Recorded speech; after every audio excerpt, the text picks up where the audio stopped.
This episode of Fuel for the Soul is powered by ASICS. Head over to asics.com and sign up for a one ASICS account. It's completely free, and when you sign up, you will receive 10% off your first purchase.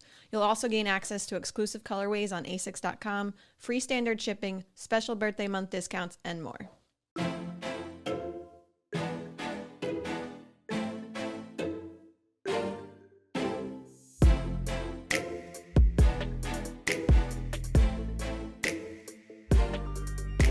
Hi, this is Thomas with Believe in the Run. This is Megan with Believe in the Run. And this is Megan with Featherstone Nutrition.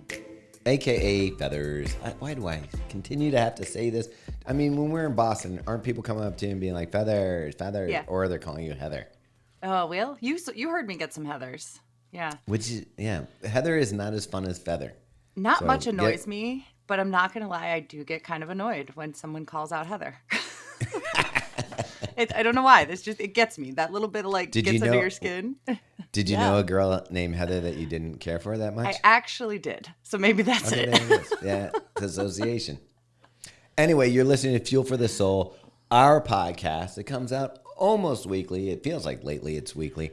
But about all things nutrition for people, mostly that are running, but athletes in general. So yes, here we are, Fuel for the Soul. We are fresh off of Boston Marathon weekend, feeling very tired, but we're here to record for you people and talk a little bit about... Way to uplift the crowd. We're feeling very tired. This is going to be pretty lame, but we're true. here.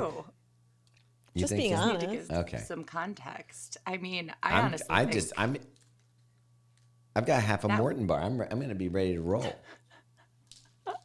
That weekend was more exhausting than running the marathon, I really think. And I was like, why? Why did it feel so tired? And then I was like, every time you have to run, you're conserving energy and resting. And we didn't quote unquote have to rest. So we just didn't. And I was like, oh, yeah. There it is. There was no resting. No rest for the weary. Yeah. It was very fun though. And we had a bunch of events. We have a whole recap on the Drop podcast if you want to hear about it. But the most important event with relations to this show. Yeah, so we had a Move Her Mind event in Boston with Emily Soul. And that whole podcast will be here on Fuel for the Soul in probably a couple weeks. But it was incredible. Now, if you can't wait because you're running, is this one coming out before London or after? After. Okay, never mind. I was going to say you can listen to Emily's meditation pre-marathon and morning of meditations if you want to get a taste of what that Fuel for the Soul Move Her Mind episode might have a little bit in common, right? Yeah. So in case anyone's tuning in, the Move Her Mind event series is something Meg and I are doing and traveling to 12 different locations around the United States.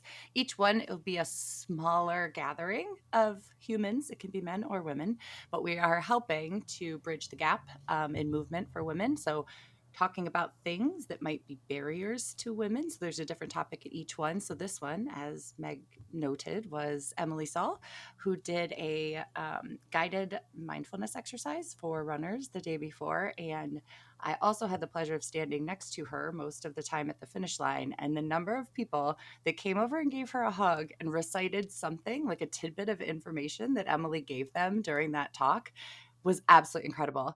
I don't see Emily get choked up much, and she might punch me for saying this with those big old arms. No, she would never hurt a fly. But literally, I was looking her in the eyes, and I was like, she was kind of tearing up about all the people that she had really, really impacted. So Sweet. I'm so excited for it to come to the podcast so that everyone who listens who didn't get to be there in person can also benefit from her wisdom and guidance. Yeah, I think you may need to incorporate her more into some of the episodes. I know we were talking about it. I was like, can you just come with us on every stop, please? Yeah. She did say yes. She said, I will go wherever you guys need me. Yeah. And you said big old arms. They're not big old. They're jacked. She's very strong. The number of times I'm with her and somebody's like, you have amazing arms. I'm like, do you get that a lot? She was like, yes. Because she does have amazing arms. Yeah. She can't give it up now. She's got to keep working it on. And on that note, we do have a few upcoming stops. If you are in any of these areas, we will be in Ridgefield, Connecticut on May 8th, in Nashville on May 17th, Mill City May 29th, and New York City June 6th. Does that mean you're going to see Christy Beth? Yeah, Nashville. All right. Mm-hmm. Yeah, absolutely. And there's more locations. We've had some people say, I got online and it said I needed a code. Those just aren't populated yet. So if you want to attend something, ASICS is updating their website with more. So just hang tight. All right. We're going to answer a bunch of listener questions today, per usual. My but fave. Before we jump in. Hey, did anybody take advantage of the thing that we told them to do last time by recording a message? I didn't check. I didn't see any come through, but yeah, I don't see any come through, guys. So we might need to tell them, oh, wait. We have one. I didn't listen to it yet, but we have one person. Mike Bell submitted a recording for next time. Okay.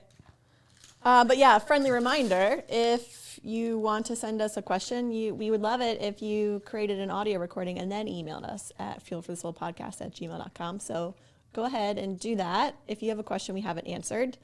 But before we answer these questions, we got to hang out with our friend Cam from Runway this weekend in Boston. He ran a very impressive 3 hours, 8 minutes in the marathon. I wonder how he did that. Maybe he used his protein with creatine and maybe A little pre-workout? the pre-workout Yeah. fuel. But yeah, that was impressive. Yeah, they have a product that is not out yet, which we will not name, that I wonder fueled his race. So, someday we'll talk about that one.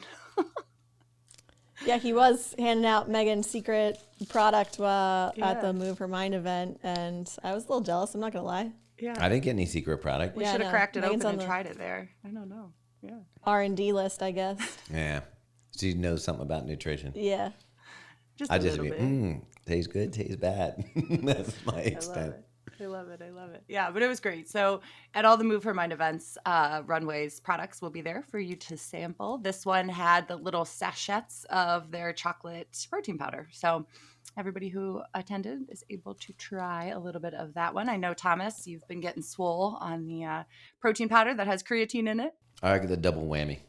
Yeah. Creatine and, protein all at once. They also have collagen and what's the other one I'm forgetting? Pre-workout. Pre-workout. Yeah, the collagen hydration. So if you want to try any of these products, you can go to runway.life, that's RNWY.life, and use the code FEATHERS15 for 15% off your purchase. There we go. Okay, let's answer some questions. The first one is from Kimmy. She said, I don't have the words to express how grateful I am that I found your podcast. I have learned so much about fueling and hydration around running. I was frighteningly clueless before. So clueless, in fact, that I passed out on the shoulder of a 7-mile bridge in the middle of a 100-mile relay race in May in the Florida Keys. I had a fun ambulance and helicopter ride, all to find out that my body needed more than just water when racing in 100-plus degrees. 1, does my body build up a tolerance to sodium? I ask because I'm finding that I notice dehydration symptoms, mainly headaches, after harder efforts more and more, even when I'm adding in electrolytes before and after. Interesting. So part one of her question, this is good. So this is where I often see there's common, or maybe not so common, nutrition facts out there, and then they get twisted just enough to make them dangerous, right? So that's kind of where my mind went with this question. So we talk about a tolerance to sodium. Like if we eat more sodium, things taste less salty to us, right? So a lot of times if you're working with someone to try to cut back on sodium that has like heart failure or something, right? When you pull that salt out of their diet, all of a sudden things taste terrible. But over time, their taste buds adjust and food tastes better without the salt, right? So there is a little bit of a tolerance effect in how we taste food if we're used to consuming more salt. So I'm thinking that concept got a little twisted as far as like what she is asking is, as runners, if I take more and more sodium in, does my body build up a tolerance to that? So I need more and more and more to be effective. So like alcohol. There you go. So the answer to Kimmy's question is no. We don't build up a tolerance to sodium. So, we've talked a lot around here about understanding what our sweat rate is. Sometimes we go the extra step to figure out our sweat composition. The average runner loses 900 milligrams of sodium per liter of sweat, which would be 2 pounds lost on the scale. So if you want to just go by average, right, you could do that. But there are some people who lose significantly more sodium than that. So I would guess that Kimmy is probably a salty sweater. Most people who come to me who have had a history of heat illness, or sounds like that's what was happening with her lovely helicopter ride, that they just don't understand the amount of sodium they're losing per hour. And if you're out there for this long relay, you're just the mismatch, right, of how much sodium you're taking in and the hydration piece is just not being nailed, which eventually can cause problems. So I think what I was wondering too is we have to remember that hydration isn't just sodium. So she said she's taking more sodium, but I think she said she's still having headaches after these things. It might just be total fluid. Like if she's a super heavy sweater, yes, sodium is going to help us retain that fluid that we're drinking and rehydrate us faster, but maybe she's just not drinking enough fluid. So she could do that simple weigh in, weigh out around a run to try to figure out like how much am I actually losing? So for every pound we lose, we need to drink back 20 ounces of fluid. So if she's losing 3 or 4 pounds, there's no way she's intuitively drinking 80 ounces of fluid after a run, right? So like she might just need to tweak this a little bit better. And something that this made me think of is when we were spectating at the finish line of the Boston Marathon, there was a lot more vomit than I expected for a 50-degree day. And I also talked to some people that worked in the med tent at the finish line, and they said they saw a lot of hyperthermia and also dehydration. So I think people underestimated the weather, right? They were like, oh, it's hyped it up to be the perfect day, and probably didn't drink enough and didn't get enough sodium and ended up losing it all at the finish line. Quick question for you on that. So when we see like different drinks, and even like we promote Element on the drop show, it's more than just salt. It's like magnesium and some other things. What is it? These ingredients, we talk about them all the time, but what is each one doing, and why does it affect your system? So they're all considered quote unquote electrolytes. The main electrolyte that we lose in sweat is sodium, though. So when someone is symptomatic, it's not losing potassium, it's not losing calcium, it's not losing magnesium. It's typically a high sodium loss. So that's why I typically focus on that the most. But you're right, a lot of electrolyte drinks will have a little bit of the calcium, magnesium, and potassium, which we do lose in sweat as well. Most of us get that back through our diet, whereas, like we said, the sodium is just such a large amount that we lose. That we need more of it. So sodium helps fluid get to the places it needs to get faster is kind of a simple way to put it. So that would be the best reason that we want to take that in, right? Is that just plain water doesn't rehydrate us nearly as quickly. And people talk about salt as a negative thing. I know that like growing up in the time period that I did, salt was the enemy, and everybody was like, hey, this is going to kill you, like blood pressure, different things they were attributed to. But the more and more I think we're seeing now, at least for active people, salt isn't as bad as they make it out to be. I mean, for context, like they recommend most sedentary humans stay between like 1,500 and 2,300 milligrams of sodium a day. Let's just use a marathon for an example. You might need 8,000 milligrams that day, right? So yes, the amount of sodium we need is directly correlated with how much we're sweating. So yeah, I mean, most of us probably need significantly more than that 2,300 milligrams. Okay, so then she also said separately, what are we doing for a super high sodium drink for hyperhydration now that Scratch stopped making the 1,700 milligram sodium drink? Use Element. So should I just have 2 the night before a long run? For context, I live in South Florida. If you guys thought it was miserable in the Miami half, you should come down for a run in the true heart of summer. Okay. Anytime I can go to Southern Florida, I'm in. We're coming, Kimmy. So yes, Scratch discontinued that, gosh, maybe over a year ago now. And at that time, they were really the only one that had a high sodium product on the market. Lucky for us, there's a million choices now. Just over the last year, we're seeing a lot more high sodium products. So yes, she could use 2 of the elements, which would be 2,000.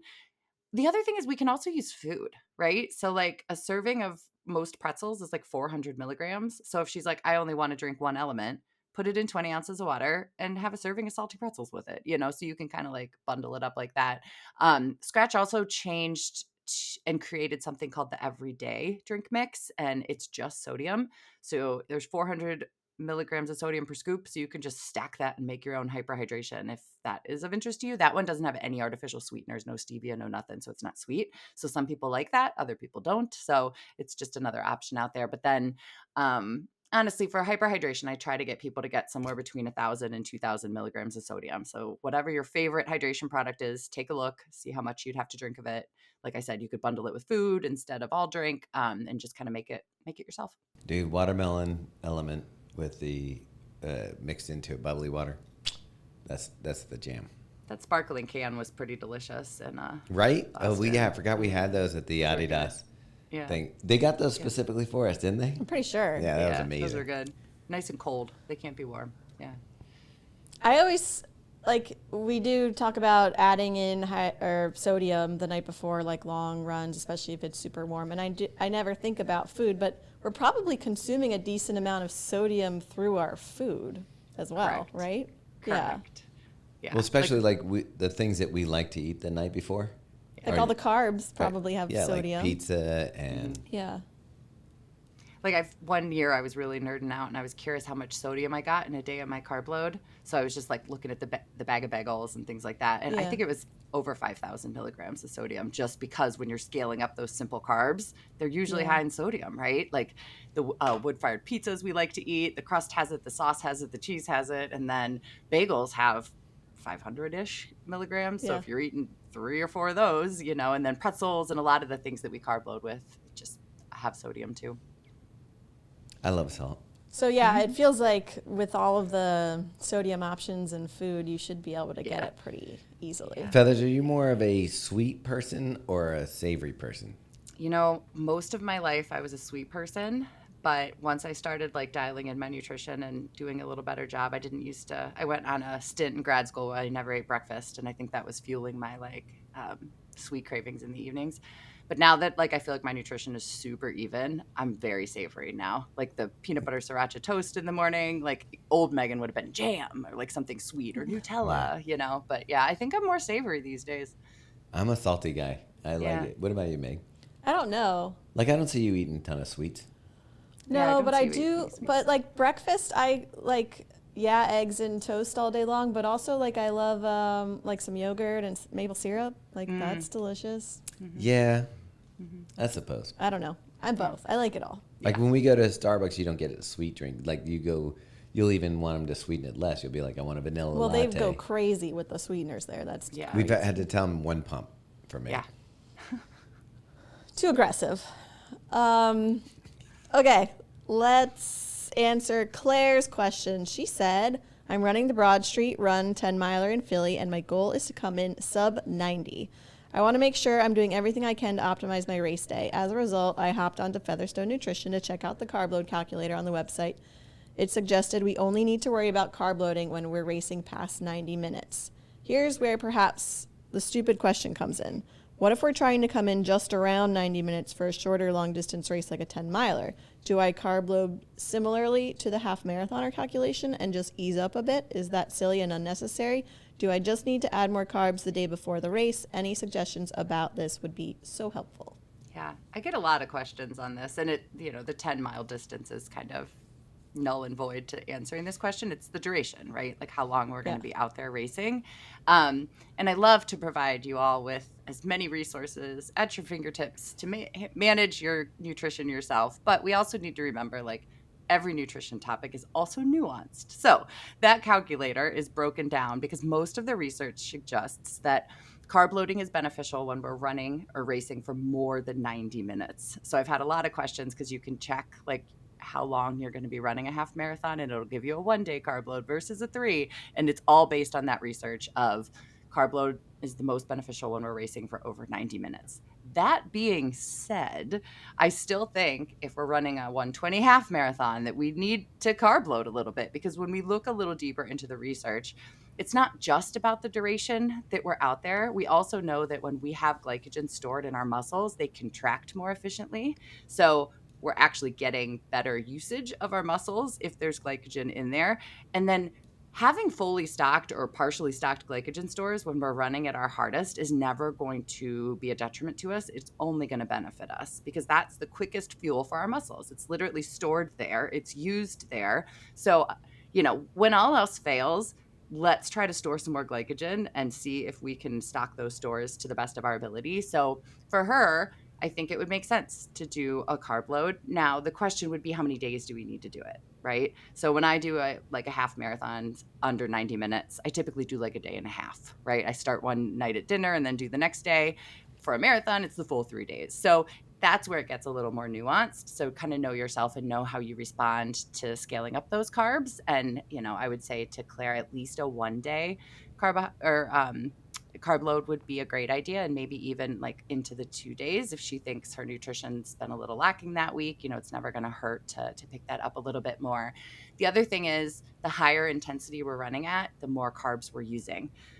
So that's what I think gets a little questionable with the 90-minute piece, right? Like, we see people running sub 1 hour halves now. And like I said, if your half marathon is in the 80-minute range or a little less, that doesn't mean we don't need to carb load. In fact, our intensity is probably through the roof running that fast. So it probably would still be very beneficial to do that. So this is where we've got the research, we've got facts, and then we've got the application of it all, right? And sometimes the application of the research is a little more nuanced. Let me ask you a question for the sliding scale people. So say that your normal pace, like say that you were going out and you're trying to hit a PR. So you're going to be dropping your pace from your normal workout. So it may not seem like a crazy fast pace to somebody else, like to you and Megan, maybe running a sub 90 minute isn't that difficult. Somebody else, it could be an all out effort. Is that play into it? Like where my effort is more so than maybe what the time is? Absolutely. Yeah, 100%. Because the higher our intensity, the more we're relying on carbohydrates for fuel. So it could even be somebody who's normally runs a 14-minute mile, all of a sudden they're dropping down to a 10. Absolutely. Okay. Yeah, because we can only hold those higher end paces. And again, that higher end pace is totally individual. My higher end pace right now is significantly different than it was 6 months ago, right? So it's not even comparing ourselves to where we used to be. It's right now, wherever our fitness is, regardless of where it's ever been in the past. What is that intensity level for us now?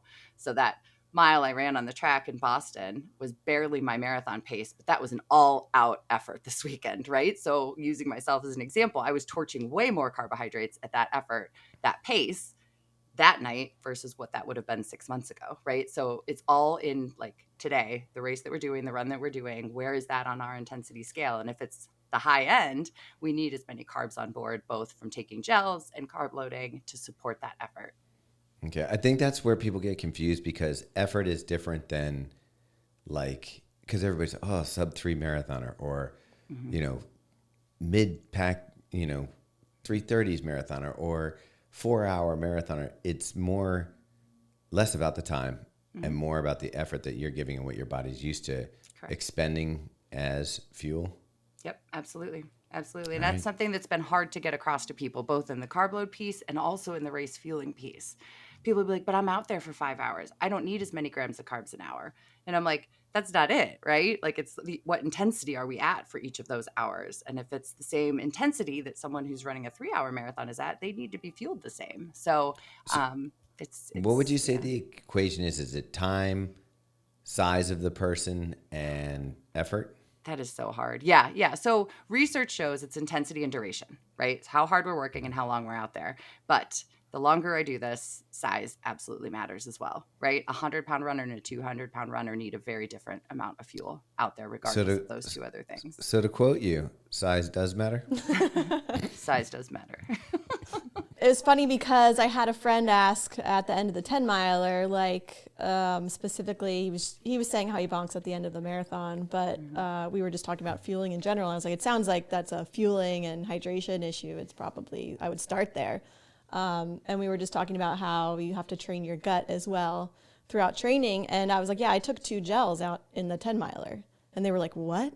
I was like, yeah. And mind you, I was using it as a workout, so I had some miles before and after. But I was like, yeah, that's just normal. You have to be able to take in gels for your marathon. So but your gut's ready for it. I can't tell you how many people I know who are really, really fast at shorter distances.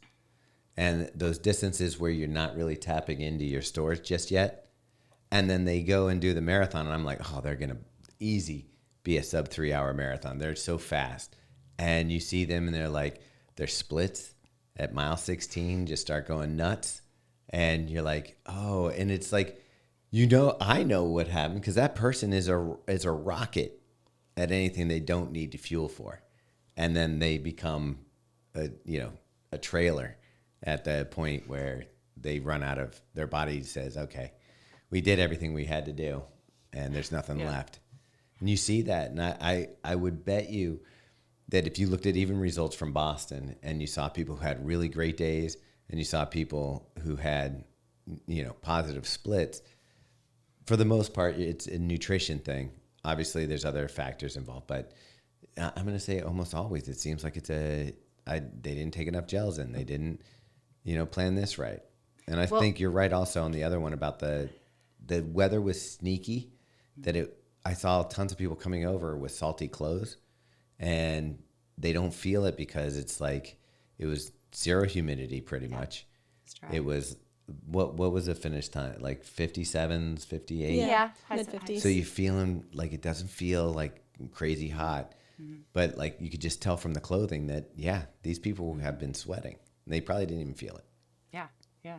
What our buddy Nick end up running? A 2:23. 2:23. So I wish I could remember what he told me, but he came over at the finish line and he was like, I nailed. And he told me how many grams of carbs he got down per hour to be able to hold that. And then I was looking at his race pictures, smiling, celebrating, and had this massive PR, ran an incredible pace.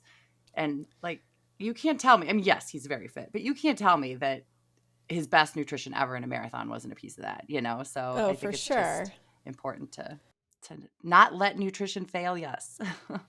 And like to go back to Claire's original question, in my mind, I'm like, why not just carb load? Like, I mean, we're not suggesting, and definitely not suggesting eat more. It's just eat differently just for a day. And it's like, it can't do any harm. You can only have more carbs and feel better on race day. So why not? Right. Absolutely.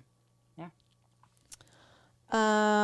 Okay. This is from Chris Gibson from Sydney, Australia. I'm not gonna read it with an accent. Thomas will. But we do love the Aussies. Okay. I love your podcast and thank you for all you do. I have a question for you about... Crikeys, I love your podcast. I have a question for you about dizziness. How's that? Was that close to Australian? No. That was something. All right, I tried. Okay, I have a question for you about dizziness towards the end of long runs. Sometimes when I get to the last mile or two and have to stop at a set of traffic lights, I can get quite lightheaded and dizzy, even on the edge of fainting at the very worst. Is this likely to be a symptom of inadequate fueling or hydration, sodium imbalance, or hot, humid weather, or a combo of all the above? I'm a heavy, salty sweater, and based on your insights, have had success in races carrying soft flasks with more sodium. When I have had the dizzy symptoms in training, I have not had the salty drink mix on me and relying on water fountains. Is there any general advice about dizziness symptoms and what you might typically see as the main cause? Thanks again for your generosity towards the running community. You've made all our running lives safer and more enjoyable. Oh, thanks, Chris. Nice. We saw a lot of people go down at the Boston Marathon finish line. So dizziness is definitely an issue for many runners. There was quite a few. And dizziness can be a ton of different things, right? So if this is something that's impeding your running and you can't find a rhyme or reason, like 1000% go see your doctor, right? Because it could be something like blood pressure related, cardiac related. So sometimes we see some people when they stop running, their blood pressure drops really fast and that's what causes the dizziness. So that no matter what we did, nutrition or hydration, that might not actually impact something, right? So there are some things that we definitely want to like go see our doctor, get it checked out. But the two things that would be nutrition related would be low blood sugar. We're not fueling enough out there. We're out of our stores. Some people are more prone to dropping their blood sugar a little bit more.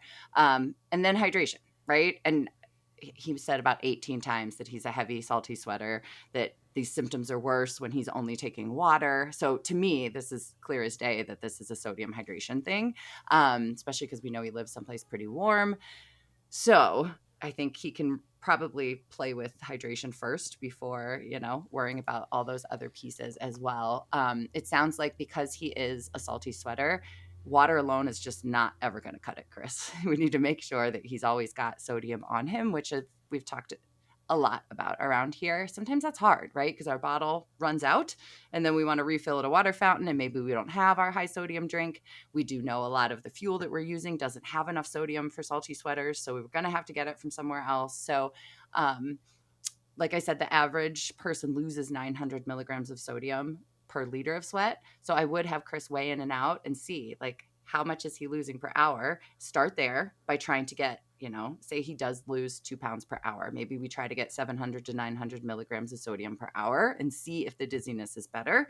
Carry whether it's salt tabs, whether it's a high sodium drink mix to replace when he gets to the water fountain. But I would, try to get 16 to 20 ounces with, 700 to 900 milligrams of sodium. And you can report back, Chris, and see if that does the trick. Sometimes we're just not drinking enough at all. And then sometimes, it's that lack of sodium. One of the first symptoms of what we call hyponatremia, which is when we're sweating a lot of salt and only consuming water, it dilutes the sodium in our blood. One of the first symptoms of that is dizziness. So the worse it gets, it cascades into some really scary symptoms like confusion. I'm told the med tent volunteers tell me there's like a certain look to someone who's hyponatremic and they get very confused and a little bit combative. So like trained medical professionals can like spot it in a second when it starts to get bad. But the very beginning of hyponatremia would be like dizziness, swelling in the hands and feet. So it certainly sounds like he needs to be a lot more conscious of his sodium. Okay, this question is from Sally Whitson. She said, Is Tom Cruise responsible for no, okay, go ahead. I've been wanting to shed a few extra pounds, but not at the compromise of my running. I've reviewed all your podcasts and found it's a topic you're probably tired of talking about, but in a previous episode, Thomas mentioned he used to have a bag salad for lunch and said that wasn't a great option. Horrible. That stuck with me because I often do that because it's convenient and easy. After hearing him say that, I decided to start tracking my calories and macros just to get a general idea of what I'm consuming and where I can, quote, skim off the top. The Taylor Farms Green Goddess salad mix has 50 grams of fat. I would never drink a quarter cup of olive oil, but I have no problem doing exactly that if I pour it on lettuce first. I'm Green good Goddess about is really good. scaling my carbs and aiming to get enough protein, but I don't think twice about fats. I just kind of accept the good ones and try to avoid or limit the bad ones. How do fats play a role in our overall nutrition and running performance / recovery nutrition? And should I be tracking, scaling, or avoiding fats if I want to lose weight appropriately while running? Thanks again, and thanks for making learning fun. Okay, before we get into it, this is not just me. Megan was the one who got us on the salad Well, I kick. make all the meals. Right. That's what I'm saying. So it was two of us. I'm giving you credit.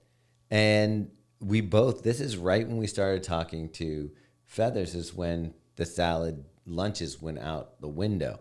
But secondly, I already know where Feathers can go with this with scales. You're not a big fan of weighing and scaling food, right? No, I'm not. If somebody has a healthy relationship with it and they do it and it's okay, then fine, question mark. Is it really a healthy relationship, I guess is my question. But no, but I think like having a general understanding of what our body needs as a runner and assessing our diet and figuring out where the mismatches are is exactly what Sally's doing. And that is perfect. That's exactly what we want to do, right? So she's realizing like, I've been running a lot, but my weight, let's just say it's been climbing and she wants to get it back to where it normally was, what do we need to change? What do we need to take a look at? So we talk a lot about the importance of adequate protein around here. I mean, that is just a non-negotiable. We figure out our protein per meal. We keep it high. We keep it there 3 times a day. We don't touch that regardless of where our running is because it's going to help us hang on to muscle mass as we age, as we train, if we're sedentary, all that kind of stuff. So that's the non-negotiable.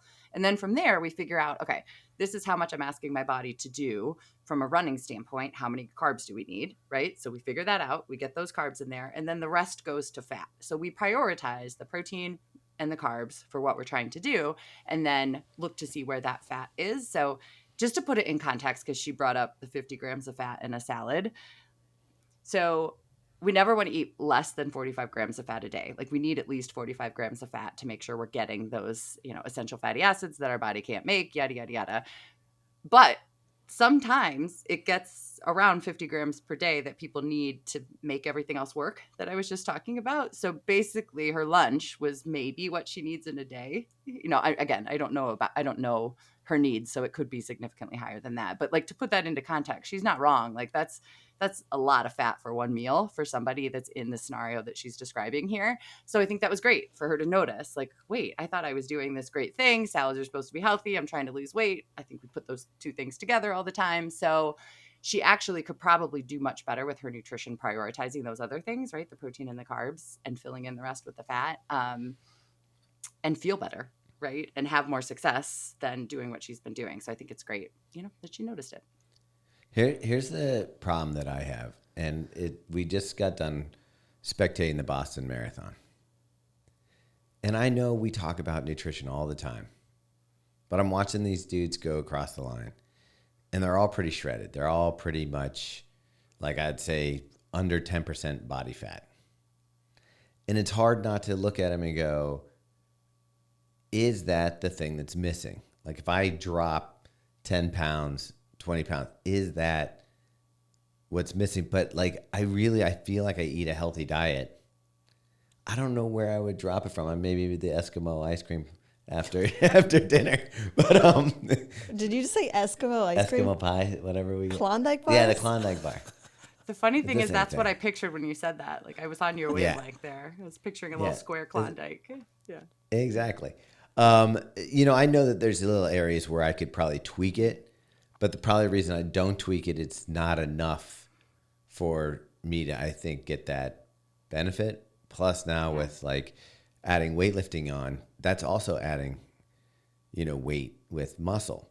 Mm-hmm. So, but it's hard not to look at it. And I would guess this is a nightmare time for you as a nutritionist. All your athletes are looking at who's coming in at, 223, 220 and below. Mm-hmm. And it's hard not to be like, okay, you need to look emaciated. Now, these people are also running, 120 miles a week at the peak and some more. And I don't know that I agree with you. I felt like emaciated feels excessive. Like, I thought they're like, people look strong. Did I say emaciated? Yes, that's exactly. Yeah. Yeah. Wrong word. I mean, okay. they're just genetically, I think, people that are that like Lean. the elite fields, right? I think you're talking about the elite field, because personally, I felt like it was like all types of bodies crossing that finish line at all the same paces, like crushing it, right? Which I think is cool to see. Are you talking about like the elite? I said 220 and below. Oh, okay. Yeah. So these people are genetically gifted as runners. Their genetic body type is small. It's petite, right? But I agree with what Meg said. Like, I mean, I'm not going to name names, but I'm seeing some of these females cross. I'm like, they are freaking ripped, like very, very strong. It's not just these like lanky. Yeah. Yeah. Emaciated was the wrong word to use. What I meant was like lean. They're lean. And even like the Kenyan guys, like my calf muscles are the size of both their legs. Like it's like they had, they're just, it's amazing to watch, but it's hard not to go, geez, this would help. And I have to always... to Megan's point, yes, being genetically gifted would certainly help. Yeah. But like, we're also not trying to run a 220 marathon. I think I see things. I work so hard with people to like get them to not think that way, to not think I need to be smaller. And you've done a great job with me. Yeah. Yeah. But then I went to the race and I'm like, well, maybe if I did, Maybe if I cut out my Eskimo ice cream. Don't cut out your Eskimo ice cream. You're fine. But I think like I've seen so many people have massive PRs and massive breakthroughs in their running. And again, it's not all about time. Like, some people come to me because they can't function after their long run on the weekend, and their husband's not telling them like, you're not doing this anymore if you're, ill and on the couch all day Saturday and then barely functioning on Sunday. Right. So sometimes feeling better is just allowing someone to have a better quality of life while they're running. It's not always about those times, but I have just seen so many people just completely change their entire like daily lifestyle, their racing, their recovery from getting rid of that thought process and thinking more about like, what can nutrition do for me? And then trying it, right? Because we can't get these thoughts out of our head unless we try something and notice that it helps and like, oh, well, shoot, I'm not going back there, right? Like, this is helping so much more.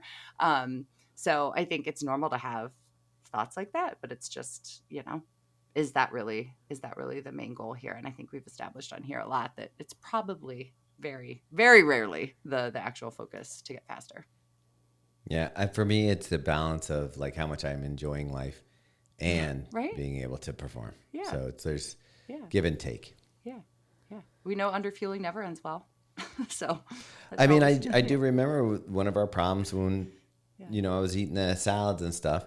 I just didn't have any energy for the run. So it was like, I don't know. I don't have a comparison. I never kept really good track of my weight or anything. But I don't know that I'm any bigger or smaller or whatever. But I just remember like finishing like even some of my easier runs. I was just like completely like dead at the end. It's so funny to think back of our like eating habits and generally how we fueled runs before working with you, and thinking that like we were freaking crushing it. And I'm like so embarrassed for myself. Like, what were you doing? You're so dumb. But to be fair, okay, I was actually thinking about this morning, getting a little just like grateful for all of this. So we have been at the Boston Marathon 4 years together. 22, 23, 24, 25. Yeah. 4 years. So those 4 years. So watching just the discussions between people on the street and us year to year to year, 4 years of Featherstone Nutrition being here, Fuel for the Soul being here, right? These conversations getting out there, other sports dietitians doing what similar stuff to this, right? It's not just us changing the narrative.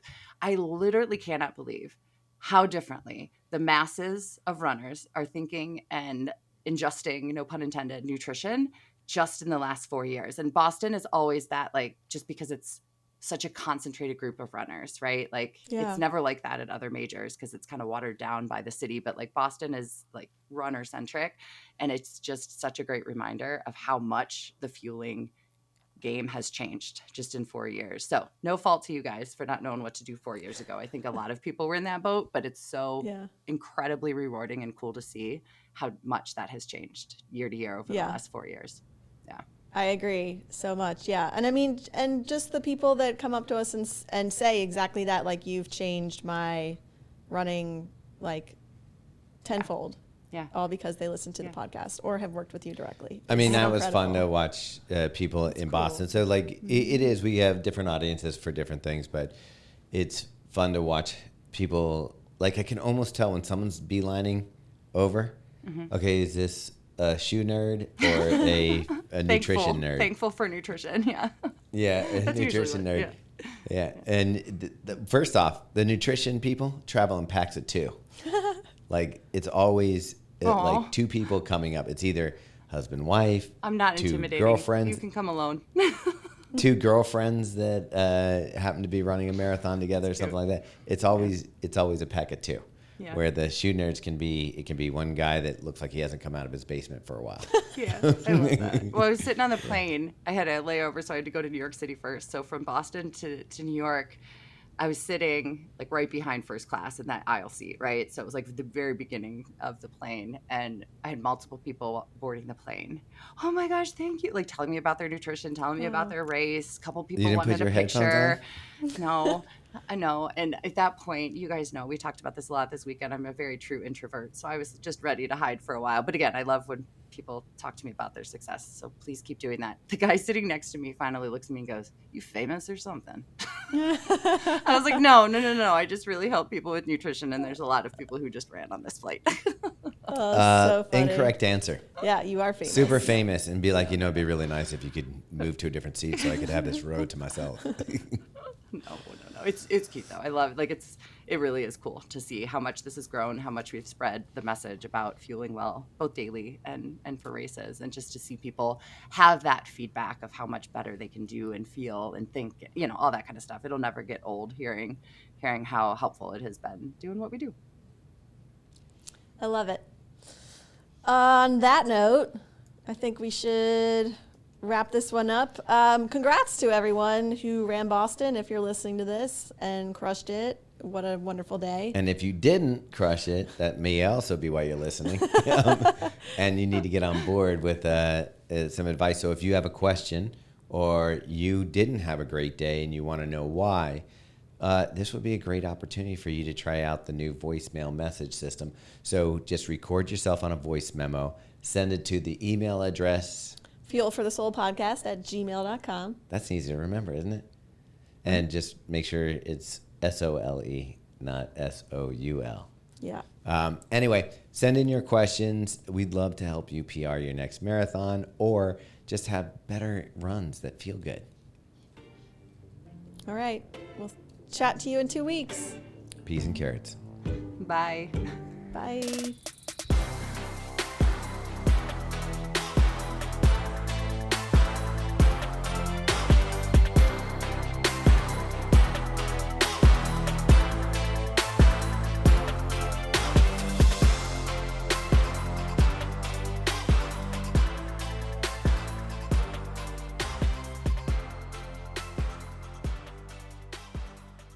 What was that voice? I don't know. I tried something different.